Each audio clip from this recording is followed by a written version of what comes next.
l'infame o il pentito, però ci sono persone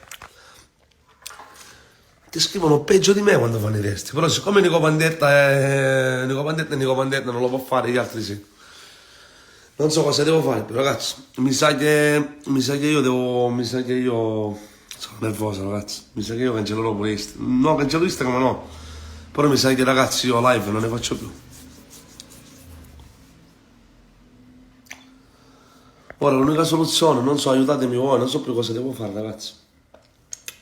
L'unica cosa che possiamo fare forse, non lo so, da domani in poi scendo, mi metto con una cassa in mezzo alla strada e faccio live in mezzo alla strada, ragazzi. Non so più dove sbattermi la testa, non so più cosa, non sono qua per farvi, come si dice, per farvi pena. Però non so più cosa devo fare, perché lavoro e se lavoro, faccio reati perché faccio reati. Sono il nipote di Salvatore Cappello e mio zio, ok. E vabbè, eliminiamo quel pezzo, non lo facciamo più. Faccio Pistone alla Fendi che è disco d'oro 50 milioni in 6 mesi. E non va bene. E i miei testi qua, oh, ma non mi succate la mente, ragazzi, io non so più cosa devo fare. Fatemi capire. La musica è libertà di espressione quando uno scrive. Ora ti faccio vedere che in Italia metteranno la legge in cui non si può nemmeno più, come si dice, fare la trappola. Ragazzi, è un accanimento, ma gli avvocati non possono fare nulla, ragazzi.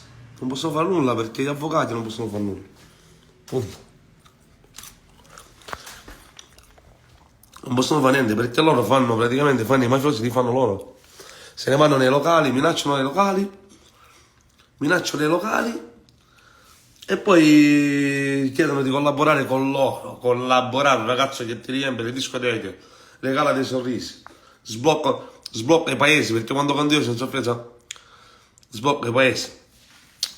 Dici Paghi parla di droga, non è questione di Paghi, la trappa è questa, parliamo tutti di tutte cose, solo che solo io non posso cantare, capito? Il discorso è diverso. Gli altri fanno, parlano, dicono, scrivono, solo io però non posso cantare. Prima il problema era mio zio, e siamo mafiosi.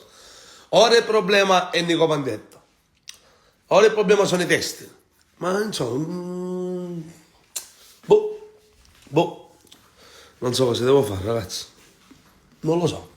Ora invece da domani in poi facciamo tutti i live, mi metto in mezzo alla strada e vi faccio una promessa. Domani faccio queste 2 date, registrate sto video registrato. Domani faccio queste ultime 2 date, tanto mi sono saltate tutte 14, 16, annullo tutto fino a settembre, fino a agosto. Per settembre si pensa.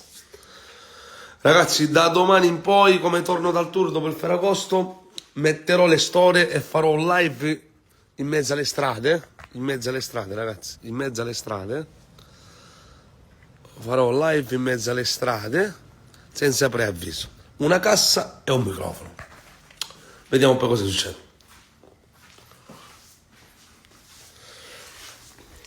Vi voglio bene, ragazzi. Mi stai mangiando un bene? A dopo. Vi amo. Scusate per lo sfogo.